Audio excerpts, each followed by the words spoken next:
देखो भाई, type number 1 है ये। समझो क्या कह रहा है स्टेटमेंट में।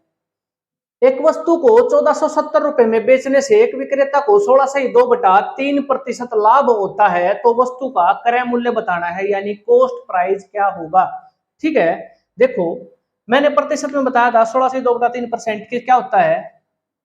16.2/3% को मैं अगर फ्रैक्शन में लिखूंगा ना बच्चों, तो 1/6 आ जाएगा हमारा। ठीक है, अब देखो 16.2/3% का लाभ होता है 1470 रुपए में बेचने से, यानी मैं मानूंगा कि मेरा क्रय मूल्य क्या है, 6 रुपए है, और ये लाभ और हानि होती है, यानी प्रॉफिट कितना है, ये हो जाएगा 1 यूनिट हमारे अकॉर्डिंग। ठीक है, हम मानेंगे कॉस्ट प्राइस 6 है और लाभ 1 रुपए का हो रहा है, तो कितने की बेची होगी वह चीज, 7 रुपए की, यानी ये क्या हो जाएगा, सेलिंग प्राइस। ये हमारे अकॉर्डिंग है क्वेश्चन में। ठीक है, अब देखो क्वेश्चन में क्या कर रहा है, 1470 रुपए में बेचने से, तो हमारे अकॉर्डिंग कितने में बेचने से, 7 रुपए में बेचने से लाभ हो रहा है इतना, तो यहाँ पर 7 यूनिट को हम 1470 के बराबर रखेंगे, तो 1 यूनिट की वैल्यू कितनी आ गई, 210। बताना क्या है हमने, क्रय मूल्य बताना है, कॉस्ट प्राइस क्या होगा, उसका सीपी क्या होगा। सीपी हमारे अकॉर्डिंग कितना है, 6 यूनिट है, तो इसको भी मैं क्या करूंगा, गुणा में 210, इसको भी 210 गुणा कर दूंगा, तो कितना आ जाएगा, 0, 6, 6 दूनी 12। ठीक है, ठीक है, कितना है हमारा, 1260 रुपए, ये हमारा क्रय मूल्य आ गया। एक बार फिर देखो दोस्तों, बिल्कुल अच्छा क्वेश्चन है।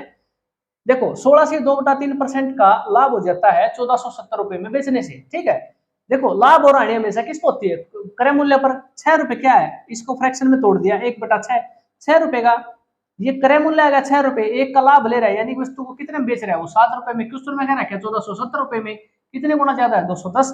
तो क्रय मूल्य क्या है हमारा 6, इसको भी 210 गुना कर दूंगा तो 1260 रुपए आ गया। बिल्कुल सिंपल था। अगला क्वेश्चन देखें, टाइप 2।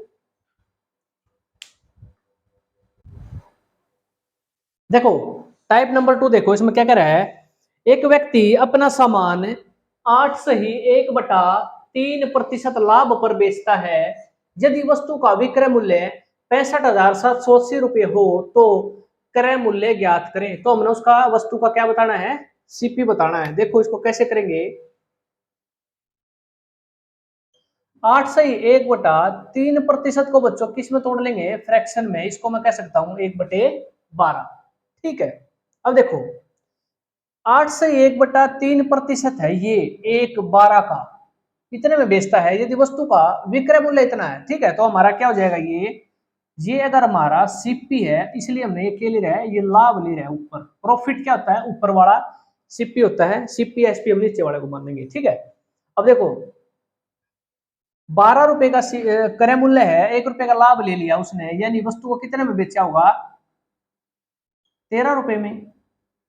लेकिन क्वेश्चन कह रहा है स्टेटमेंट में कि उसने क्या कितने रुपए में बेची है वह चीज, 65,780 रुपए में। ठीक है, या लिखेंगे 65,780 रुपए में, यानी कितने गुना, 5,060 गुना। ठीक है, 13 से भाग देकर देख लिया करो, पता चल जाएगा कितने गुना है। ठीक है ना, अब देखो हमने क्या बताना था, कॉस्ट प्राइस बताना था, इसको भी मैं 5,060 गुना कर दूंगा, तो क्या आ गया हमारा, 60,720 रुपए। ये हमारा क्या आ गया, कॉस्ट प्राइस आ गया बच्चों। ठीक है, सबसे पहले फ्रैक्शन में तोड़ा, 1/12, 12 को मानने के सीपी, एक का लाभ है, 13 में उसने बेच दी है, लेकिन क्वेश्चन में कह रहा है कि 65,780 में बेची है, कितने गुना, 5,060 गुना। तो इसको हमने क्रय मूल्य बताना है, क्रय मूल्य हमारे अकॉर्डिंग कितना है, 12 यूनिट है, इसको मैं भी 5,060 गुना कर दूंगा, तो कितना आ गया हमारा, 60,720 रुपए।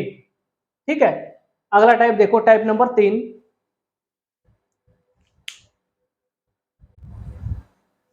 देखो भाई टाइप नंबर 3 देखो, इसमें कह रहा है एक दुकानदार किसी वस्तु को विक्रय मूल्य के 16.2/3 लाभ पर बेचता है, तो उसका वास्तविक लाभ ज्ञात करें। देखो 16.2/3% लाभ जो ले रहा है ना बच्चों, वो ले रहा है विक्रय मूल्य पर। ठीक है, अब की बार उसने प्रॉफिट उठा लिया, कितने पे, विक्रय मूल्य पर उठाया है, लेकिन एक्चुअल में तो उसका जो वास्तविक लाभ आएगा ना, जो ठीक है, रियल में जो उसने प्रॉफिट कमाया है वो हमें किस पर कैलकुलेट करना होता है, कॉस्ट प्राइस पर। तो देखो इसमें क्या कर रहे हैं, 16 सही 2/3% को फ्रैक्शन में लिख दिया 1/6। ठीक है, अब जो ये लाभ लिया है ना, ये 1 रुपए का जो ये लाभ लिया है, ये उसने लिया है सेलिंग प्राइस पर। ये हमारा अब सेलिंग प्राइस हो जाएगा। अब हमने कॉस्ट प्राइस निकालना है, कितना है देखो, 6 रुपए में बेचने से किसी वस्तु को 1 रुपए का लाभ अगर होता है तो इसका मतलब 5 रुपए उसका क्या था, कॉस्ट प्राइस था। ठीक है, उस वस्तु का कॉस्ट प्राइस क्या था, 5 रुपए था। और प्रॉफिट एंड लॉस हमेशा किस पे कैलकुलेट करते हैं, कॉस्ट प्राइस पर।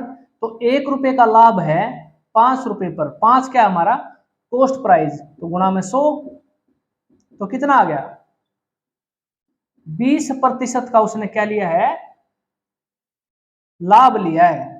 ठीक है, अब देखो लाभ एक्चुअल में कितना परसेंट आया उसका, 20%। ठीक है, अब इसने विक्रय मूल्य के 16/2/3% लाभ पर बेचा था, यानी अभी हमारा सेलिंग प्राइस था, ये लाभ था। सेलिंग प्राइस 6 रुपए में बेची है, 1 रुपए का लाभ ले रहा है वो, इसका मतलब वो उसका कॉस्ट प्राइस क्या रहा है, 5 रुपए रहा है। ठीक है, एक का लाभ कॉस्ट प्राइस है 5, गुणा में 100 और कितना आ गया 20%। ठीक है, अगला टाइप देखिए, टाइप नंबर 4। देखो भाई क्वेश्चन नंबर 4, एक दुकानदार अपने लाभ प्रतिशत की गणना 20% के रूप में करता है, लेकिन वह इसे किस पर कर लेता है, विक्रय मूल्य पर कर लेता है। तो हमने वास्तविक लाभ प्रतिशत ज्ञात करना है। ठीक है, यानी कि उसको सेलिंग प्राइस पर लाभ उसने जो है ना काउंट कर लेता है वो, लेकिन हमने बताना वास्तविक लाभ, और वास्तविक लाभ हमें कैसे पता है कि किस पर काउंट होता है, कॉस्ट प्राइस पर, क्रय मूल्य पर। देखो कैसे करेंगे इसको, 20% अगर उन्हें प्रॉफिट लिया है यानी 1/5, जो ये 5 है ये क्या है हमारा एसपी है, और ये हमारा क्या है प्रॉफिट है, यानी ये लाभ है। ठीक है, 5 रुपए में एक चीज बेचने से 1 रुपए का अगर लाभ होता है तो उस वस्तु का क्रय मूल्य यानी 4 रहा होगा। ठीक है, अब हमने प्रॉफिट बताना है कि एक्चुअल में क्या है, प्रॉफिट हमारा 1 है, तो किस पर काउंट करेंगे, कॉस्ट प्राइस पर। कॉस्ट प्राइस क्या है हमारा 4, तो गुणा में 100, 4 से काटो कितना आया 25, तो 25%। ये एक्चुअल उसका क्या है, प्रॉफिट है भाई। ठीक है, एक्चुअल प्रॉफिट है। प्रॉफिट को हम किस पर निकालते हैं, कॉस्ट प्राइस पर। आने को किस पर निकालते हैं, कॉस्ट प्राइस पर। ठीक है, अगला क्वेश्चन देखो, दे भाई क्वेश्चन देखो अगला, एक व्यक्ति कुछ वस्तुएं 11 वस्तु 10 रुपए की दर से खरीदता है तथा वह उन सभी वस्तुओं को 10 वस्तु 11 रुपए की दर से बेच देता है, तो हमने बताना है कि लाभ या हानि उसे कितने परसेंट का हुआ है। ठीक है, देखो उसने 11 वस्तु खरीदी, 10 रुपए की दर से खरीदी। ठीक है, दूसरी बार उसने बेची कितनी, 10 वस्तु बेची, 11 रुपए की दर से बेच दी। इस टाइप के क्वेश्चन में हमेशा हम आर्टिकल की जो वैल्यू है, आर्टिकल की जो संख्या है ना, उसको हम इक्वल कर देंगे, बराबर कर देंगे। ठीक है, उससे हमारा और आसानी से हल हो जाएगा क्वेश्चन। देखो कैसे सोल्व करेंगे इसको, 11 वस्तु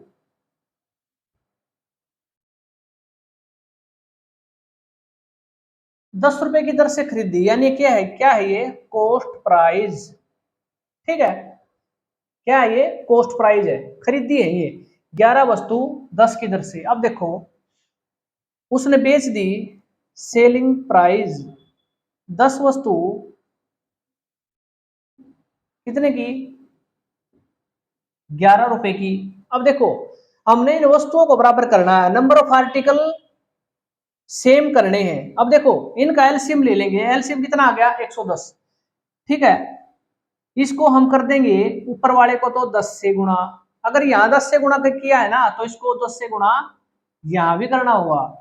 अब इसको कर देंगे 11 से गुणा, अगर इसको 11 से यहाँ किया है तो 11 से यहाँ भी कर देंगे। अब देखो नंबर ऑफ आर्टिकल सेम हो गए ना, अब ये कितना हो गया 110, कॉस्ट प्राइस 110 आर्टिकल खरीदे, बेचे उसने 110 आर्टिकल। अब देखो 100 रुपए में बेचे, 100 रुपए में खरीदे, सॉरी और बेचे कितने में, 121 रुपए में बेच दिए। आर्टिकल सेम हो गए ना, 110 आर्टिकल अब 100 रुपए के खरीदे हैं, 110 आर्टिकल उसने बेचे 121 के हैं, तो यहां से हमारा प्रॉफिट आ जाएगा कितना, 21 रुपए का उसने प्रॉफिट कमाया है। यानी 21 रुपए का प्रॉफिट 100 रुपए पे कमाया है, तो कितने परसेंट हो गया, 21% क्या हो गया, उसका लाभ हो गया उसने। ठीक है, यहां लिख देंगे हम प्रॉफिट। ठीक है, कितना लाभ कमाया उसने, 21% का। एक बार फिर देखें ध्यान से, इस टाइप के जितने भी क्वेश्चन आएंगे मैं 2-3 और करवाऊंगा, इसमें नंबर ऑफ आर्टिकल सेम कर लेने हैं हमने, वस्तुओं की संख्या बराबर करनी है और हमारा क्वेश्चन हल हो जाएगा। 11 वस्तु 10 की दर से खरीदी है, 10 वस्तु 11 की दर से बेची है, यहाँ पे 11 वस्तु है, यहाँ पे 10 है आर्टिकल।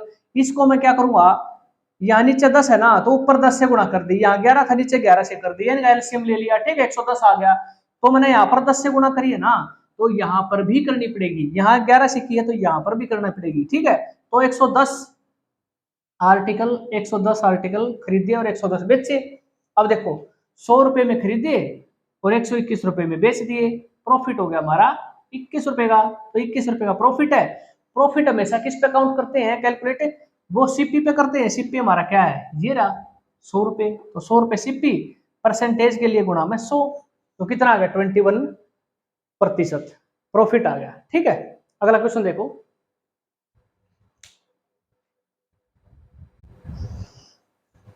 देखो भाई बहुत ही अच्छे लेवल का क्वेश्चन है, इसको समझने की कोशिश करना। अब इसमें क्या कर रखा है, देखो एक व्यक्ति कुछ वस्तुएं 4 वस्तु खरीदी 1 रुपए की दर से, फिर उतनी ही वस्तुएं 5 वस्तु खरीदी 1 रुपए की दर से, 2 बार खरीदी है सेम, और वह उन सभी वस्तुओं को 9 वस्तु 2 रुपए की दर से बेच देता है। इस पूरी प्रक्रिया के दौरान उसे हानि होती है या लाभ होता है, ये भी हमने बताना है कि कितने परसेंट हानि हुई, कितने परसेंट का लाभ हुआ। दूसरी कंडीशन में क्या कह रहा है, ये देखो, ये कह रहा है कि यदि उसे आखिरकार 30 रुपए की अगर हानि होती है, तो उसके द्वारा खरीदी गई कुल वस्तुओं की संख्या भी ज्ञात करें, ये भी हमने बताना है। देखो इसका आसानी से हम इसको कैसे करेंगे, देखो बिल्कुल अच्छे से समझने की कोशिश करना, थोड़ा लेंथी क्वेश्चन है। देखो यहां से देखो, सबसे पहले यहां से उठाएंगे क्वेश्चन, 4 वस्तु यानी खरीदी है उसने कितनी, कॉस्ट प्राइस, 4 वस्तु 1 रुपए की दर से खरीदी, इतनी ही वस्तु दोबारा तो फिर खरीदी कितनी, 5, ये लिख लो 5 1 रुपए की दर से, यहां तक कोई दिक्कत नहीं, स्टेटमेंट है। अब देखो ये भी उठा लिया हमने। अब देखो 9 वस्तु 2 रुपए की दर से बेची, यानी ये भी हमारा कॉस्ट प्राइस था, जो है ना, 4 वस्तु खरीदी 1 रुपए की दर से, दोबारा से फिर उतनी वस्तु खरीदी, 5 वस्तु 1 रुपए की दर से। अब उसने ये वस्तु जो है ना बेच दी, कितनी वस्तु बेची, 9 वस्तु बेची, 2 रुपए की दर से बेची। ठीक है, अब देखो मैंने क्या बताया था, इस तरह के क्वेश्चन में क्या करेंगे, नंबर ऑफ आर्टिकल जो है ना उसको सेम कर लेंगे। देखो या 9 है या 5 है या 4 है, ठीक नहीं है ना, इसको बराबर करें। बराबर करने के लिए क्या करेंगे, इन तीनों का एलसीएम ले लेंगे। एलसीएम कितना आया, 180। ठीक है, अब देखो, अब 4 को कितने से गुणा करें कि 180 आ जाए, 45 से, तो 45 को मैं यहां भी गुणा करूंगा, तो मेरा क्या आ गया, 45 रुपए। ठीक है, ये क्या आ गया हमारा, 180 वस्तु, आर्टिकल कितने हो गए, 180 हो गए। अब इसको भी 180 करेंगे तो क्या करना पड़ेगा, गुणा में, देखो 5 तिये 15, 5 छिका 30, 36 से गुणा करना पड़ेगा। 180 को 5 से भाग देगा, देख लिया और पता चल जाएगा। अब नंबर ऑफ आर्टिकल कितने हो गए, 180 दोबारा से, देखो 180 36 से गुणा किया था, 36 को यहां भी गुणा करेंगे, कितना आ गया, 36। अब देखो 180 वस्तुएं पहले खरीदी, 180 फिर बाद में दोबारा फिर खरीदी, इसका मतलब उसने टोटल 360 वस्तुएं खरीदी है, तो यहाँ पर वो बेच रहा है, तो बेचेगा तो 360 वस्तुओं को बेचेगा, इसको कितने से गुणा करना पड़ेगा कि 360 आ जाए, तो 40 से गुणा करना पड़ेगा, तब हमारी वस्तुएं आ जाएंगी 360 है। ठीक है, क्योंकि 180 एक बार खरीदी, फिर दोबारा 180 खरीदी, 360 उसने खरीदी है टोटल, और 360 ही वो क्या करेगा, बेचेगा। अब देखो 40 से यहाँ गुणा किया है, 40 को यहाँ भी गुणा करो, कितना आ गया 80। अब देखो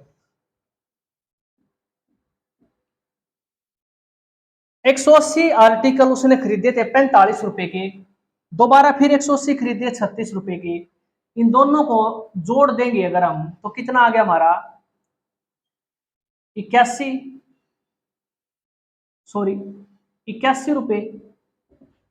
यानी उसने आर्टिकल खरीदे 81 रुपए के, और वे बेचे कितने में है 80 रुपए में, यानी उसने क्या किया है, 1 रुपए का लॉस हुआ है, उसका 1 रुपए की हानि हुई है। ठीक है, तो 1 रुपए की हानि है, यहां लिख लेते हैं इसको, 1 रुपए की हानि हुई है, कितने पे, कॉस्ट प्राइस पे, कॉस्ट प्राइस क्या है इसका 81, तो 1/81 है, तो गुणा में इसको परसेंटेज के लिए क्या करेंगे 100, तो ये आ जाएगा हमारा 1 सही 19/81, ये हमारी होगी हानि। ठीक है, उम्मीद करता हूं यहां तक समझ में आया होगा। अब देखो अगर उसे अंततः 30 रुपए की हानि होती हो, हमारे अकॉर्डिंग कितने रुपए की हानि हो रही है, 1 रुपए की हानि हो रही है, यानी देखो 1 रुपए की हानि हमारे अकॉर्डिंग है, लेकिन क्वेश्चन में कह रहा है कितनी, 30 रुपए की हो रही है, कितने गुना, तो वस्तु की संख्या कितनी है, वस्तुओं की संख्या कितनी है 360 थी ना, इसको भी मैं क्या करूंगा 30 गुना कर दूंगा, तो हमारा वस्तुओं की संख्या आ जाएगी 0 0 3 6 18 3 3 9 1 10, तो 10,800 ये क्या आ गया, वस्तुओं की संख्या आ गई। ठीक है, यहां निकालेंगे वस्तुओं की संख्या क्या थी 360, इसको भी मैं 30 गुना कर दूंगा ना, तो हमारा 10,800 क्या आ जाएगी, वस्तुओं की संख्या आ जाएगी। ठीक है, देखो दोस्तों बड़ा कॉम्प्लिकेटेड सा क्वेश्चन था, लेकिन आपको बहुत आसानी से मैंने समझाया है। देखो एक बार फिर से समझ लो क्वेश्चन को। देखो 4 वस्तु थी 1 रुपए की दर से खरीदी, 4 वस्तु 1 रुपए की दर से खरीदी, फिर दोबारा से उतनी ही वस्तु 5 वस्तु 1 की दर से खरीदी, 9 वस्तु 2 की दर से बेच दी। यहां पर देखो इनका एलसीएम ले लिया 180, वस्तु है 4, अब इसको कितने से गुणा कर दिया 45 से, 180 आ गया। ठीक है, 180 यहां भी 45 से कर दिया 45 रुपए। अब ये वस्तु है, इसको भी बराबर करेंगे, 180 36 से गुणा कर दिया, 36 को यहां से कर दिया गुणा। 9 वस्तु हैं, अब देखो 180 खरीदी, फिर दोबारा 180 खरीदी, कितनी खरीदी 360, तो 9 वस्तु बेची थी उसने, तो गुणा में 40 से कर दिया तो 360 आ गई, 40 से यहां किया तो 40 से यहां भी गुणा कर दिया तो कितना आ गया 80, ये सेलिंग प्राइस आ गया। ठीक है, अब देखो 45 और 36 दो बार खरीदे उसने आइटम, तो आर्टिकल 2 बार खरीदे हैं, तो 81 रुपए के खरीदे, 80 में बेचे, 1 रुपए की हानि, 81 रुपए कॉस्ट प्राइस पर काउंट होगी, तो 1 से 19/81% की हानि होगी। अब 30 रुपए की हानि हो रही थी, रुपए में काउंट कर रखी है, रुपए में बता रखी है, तो हमारे अकॉर्डिंग 1 रुपए की हानि थी, क्वेश्चन में कह रहा है 30 रुपए की, तो गुणा में इसके कितने गुणा है 30 गुणा है, तो अगर यहाँ 30 गुणा है तो नंबर ऑफ आर्टिकल को मैंने क्या कर दिया 360 थे हमारे अकॉर्डिंग, तो उसको भी 30 गुणा कर दिया, तो कितना आ गया 10,800 नंबर ऑफ आर्टिकल आ गए। ठीक है, उम्मीद करता हूं आपको समझ में आया होगा। एक क्वेश्चन और देखो, अगला क्वेश्चन देखो, अगला क्वेश्चन है, एक आदमी कुछ वस्तुएं, 2 वस्तु 1 रुपए की दर से खरीदता है तथा फिर उससे 2 गुणी वस्तुएं 3 वस्तु 1 रुपए की दर से खरीदता है तथा सभी वस्तुओं को वह 4 वस्तु 1 रुपए की दर से बेच देता है, उसे हुए आने लाभ की प्रतिशतता ज्ञात करें। यदि उस पूरी प्रक्रिया के दौरान उसे 45 रुपए की हानि हो रही हो तो वस्तु की संख्या भी ज्ञात करें। देखो इसको कैसे करेंगे, दोबारा फिर देखो कितना अच्छा क्वेश्चन है, एसएससी सीजन में सीधा पूछा जाता है दोस्तों। यो देखो कॉस्ट प्राइस क्या है,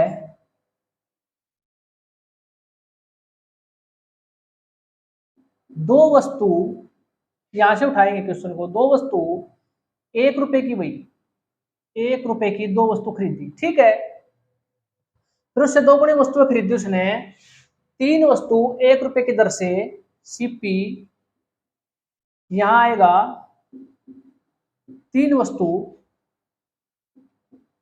1 रुपए की दर से। अब देखो, चार वस्तु 1 रुपए की दर से उसने बेच दी, तो यह क्या हो जाएगा, सेलिंग प्राइस, ठीक है। कितनी, चार वस्तु 1 रुपए की दर से बेची। मैंने क्या समझाया था, इस तरह के क्वेश्चन में नंबर ऑफ आर्टिकल को इक्वल कर लेंगे। अब देखो, इसको हम बराबर करेंगे तो इसका एलसीएम ले लो, कितना आ गया, 12, ठीक है। इस दो को कितने से गुणा करेंगे, 12 आ जाए, दो से भाग देकर देख लो, 6 से, कितना आ गया, 12, ठीक है। यानी पहली बार उसने 12 वस्तुएं खरीदी, अगर यहां 6 से गुणा किया है तो 6 से यहां भी गुणा करना पड़ेगा, 6 रुपए, ठीक है। अब देखो, तीन कितने से गुणा करने पड़ेगा, अब की बार क्या कर रहा है, दूसरी बार उसने ना दो गुणी वस्तुएं खरीदी है, देखो यहां से दो गुणी, यानी पहले उसने 12 खरीदी है ना, अब उसने कितनी खरीदी, 24 खरीदी है, तो किससे गुणा करना पड़ेगा, 8 तिया 24 से, तो इसको भी 8 से गुणा करना पड़ेगा, 8 रुपए में, समझे। अब ये 24 वस्तुएं खरीद ली, दो गुणी खरीद ली, 12 यहां खरीदी, 24 यहां खरीदी, टोटल कितनी होगी, 36 वस्तुएं खरीद ली। इसका मतलब इस चार को कितने से गुणा करा के 36 आ जाए, 9 से गुणा करना पड़ेगा, तब जाके 9 चौका 36 वस्तुएं आएंगी टोटल बेचेगा। तो वस्तु बराबर करनी थी, यहां अगर 9 से गुणा किया तो यहां भी 9 से गुणा करना पड़ेगा, 9 रुपए, ठीक है। अब देखो, 6 रुपए पहली बार खरीदी वस्तुएं, 8 रुपए की दूसरी बार, दोनों को जोड़ दिया तो कितना हो गया, 14 रुपए की खरीदी, 9 रुपए की बेच दी, कितनी हानि हुई है उसे, 5 रुपए की हानि हुई है, 5 रुपए की हानि है, टोटल कितने से, 14 पर, यानी क्रय मूल्य कितना है, 14, दो 14 है ना। कोई भी प्रॉफिट या हानि हम किस पे निकालते हैं, प्रॉफिट लॉस क्रय मूल्य पर निकालते हैं। 14 रुपए पर 5 रुपए की हानि हुई है, गुणा में 100, कितने परसेंट है ये, 35 ही, 5/7%, ये उसको क्या हुई है,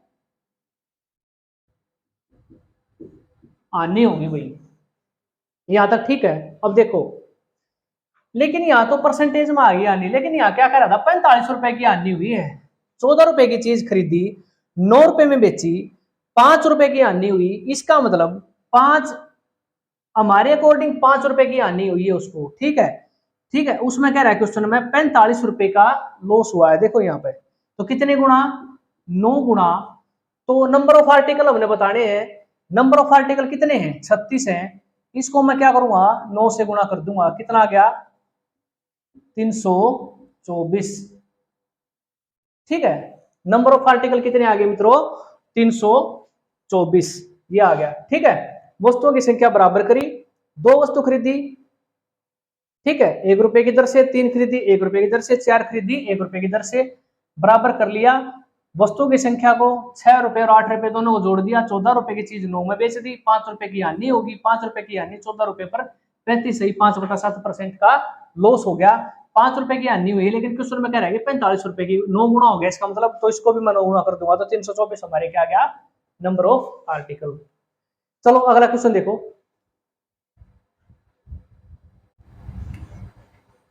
देखो भाई, कुछ क्वेश्चन ऐसे होते हैं जिसमें इस तरह की जो स्टेटमेंट दी मिलती है, 1 लाख रुपए में खरीदता है, ठीक है, और उसमें से 2/5 वस्तुओं पर 5% आने पर बेच देता है, तो हमने क्या करता है, क्या करना है कि जो ये स्टेटमेंट है ना, इसको नहीं उठाना, ठीक है, हमने यहां से क्वेश्चन को उठाना है, इसकी जरूरत ही नहीं पड़ेगी हमको। देखो क्या कर रहा है क्वेश्चन में, एक व्यक्ति कुछ वस्तुएं 1 लाख रुपए में खरीदता है, उनमें से 2/5 वस्तुओं को 5% हानि पर बेच देता है।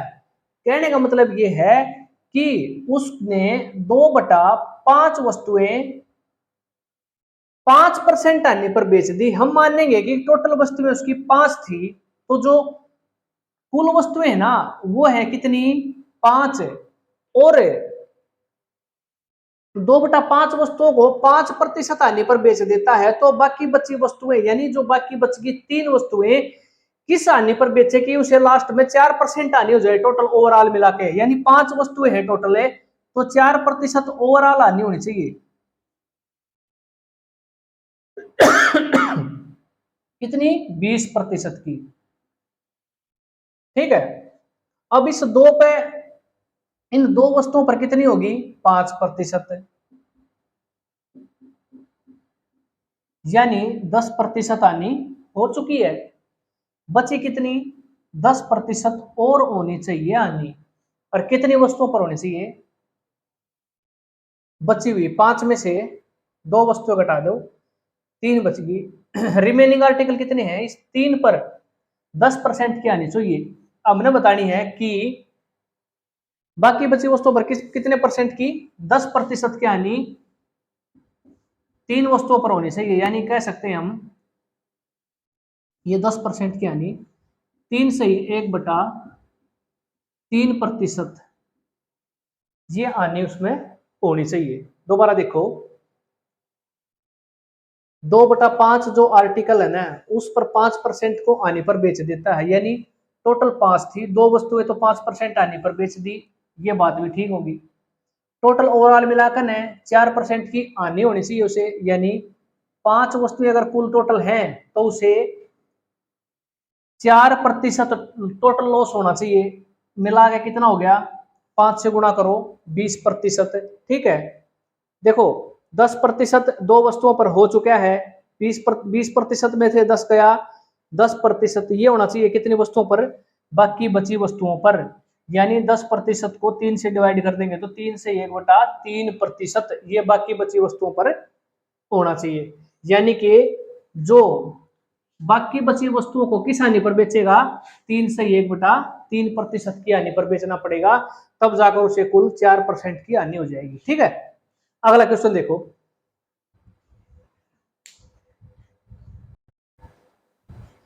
देखो अगला क्वेश्चन देखो, इसमें कह रहा है कि एक आदमी 3/4 वस्तुएं 24% लाभ पर बेचता है, शेष वस्तुओं को वह क्रय मूल्य पर बेच देता है, तो अंततः उसे हुए लाभ या अंततः उसे हुए प्रत्येक वस्तु पर लाभ प्रतिशत ज्ञात करना है। ठीक है, अब की बार क्या पूछ रखा है, प्रत्येक वस्तु पर कितने प्रतिशत का लाभ हो रहा है। देखो 3/4 का मतलब है कि टोटल अगर कुल वस्तुएं कितनी हैं, 4, कुल 4 वस्तुएं हैं, तो उनमें से जो 3 वस्तुएं हैं ना, ये जो 3 वस्तुएं हैं इन पर कितने परसेंट लाभ हो रहा है, टोटल 24% का, यानी 72% प्रॉफिट उठा रहा है वो 3 वस्तुओं पर। और जो बाकी बच गई कितनी, एक वस्तु, उसको क्या कर रहा है वो 0% क्रय मूल्य पर ही बेच देता है। 1 रुपए की लेकर 1 रुपए की ही बेच दी, तो क्या प्रॉफिट क्या लॉस, कुछ नहीं, 0 प्रॉफिट हो गया। ठीक है, नो लॉस नो प्रॉफिट। तो अब कह रहा है कि प्रत्येक वस्तु पर हुए लाभ की प्रतिशतता ज्ञात करनी है। देखो टोटल 72%, 72% का प्रॉफिट हुआ है। ठीक है, चारों वस्तुओं पर, तो एक वस्तु पर कितना हो जाएगा, 4 से भाग करेंगे तो 4 एकम 4 और 4 आठे 32, तो मैं कह सकता हूं 18% प्रत्येक वस्तु पर क्या हुआ है, प्रॉफिट हुआ है। ठीक है, प्रत्येक वस्तु पर प्रॉफिट बताना था। ठीक है, ये 4 वस्तुओं का प्रॉफिट था 72%, 72%, 4 से भाग कर दिया तो एक वस्तु पर प्रॉफिट कितना आ गया, 18% का। ठीक है, उम्मीद कर रहा हूं दोस्तों आपको समझ में आ रहा होगा। ठीक है, आज के लिए हम इतना ही करेंगे, जितने भी मैंने क्वेश्चन करवाए हैं उनको आप अच्छे से समझने की कोशिश करना। उम्मीद करता हूं कि कोई आपको कोई दिक्कत नहीं आएगी।